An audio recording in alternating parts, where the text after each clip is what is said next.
માળિયાહાટીનામાં વિકાસ ગુમ થયો હોય તેવું લાગતા પ્રજામાં કુતૂહલ સર્જાયું છે। માળિયાહાટીનાના રસ્તાઓને લઈ પ્રશ્નો અનેક છે, જેના જવાબો તો હવે જનતા મતપેટી પર લખશે।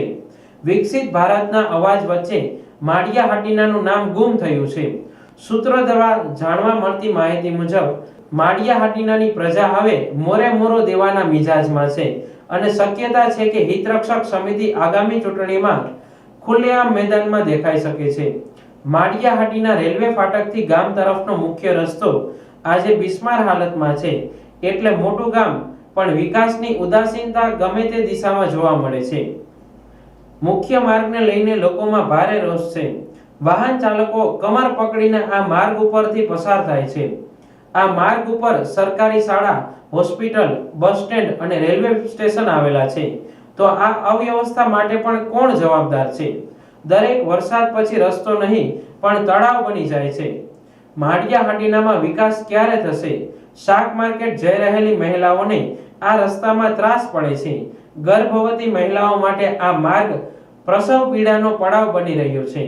સત્તાધીશ આગેવાનો શા માટે આ દ્રશ્ય જોઈને પણ મૂંગા છે?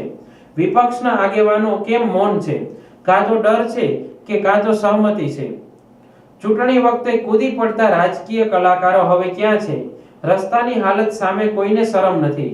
ઉપરથી નીચે સુધી સંપૂર્ણ બહુમતી ધરાવતી સરકાર, કેન્દ્રથી રાજ્ય અને સ્થાનિક તબક્કા સુધી એક જ પાર્ટીનો કબજો છે।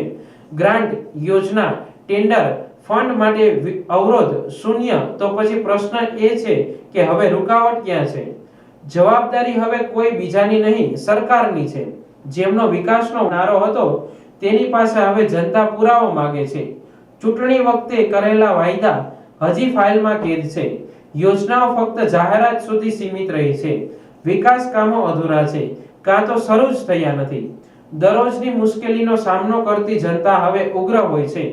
હવે પ્રશ્ન એ નહીં કે કોણ વિરુદ્ધ છે, પ્રશ્ન એ છે કે કોણ જવાબદાર છે। મૌન તંત્ર સામે ગ્રામજનો હવે ઉગ્ર જવાબ માટે તૈયાર છે।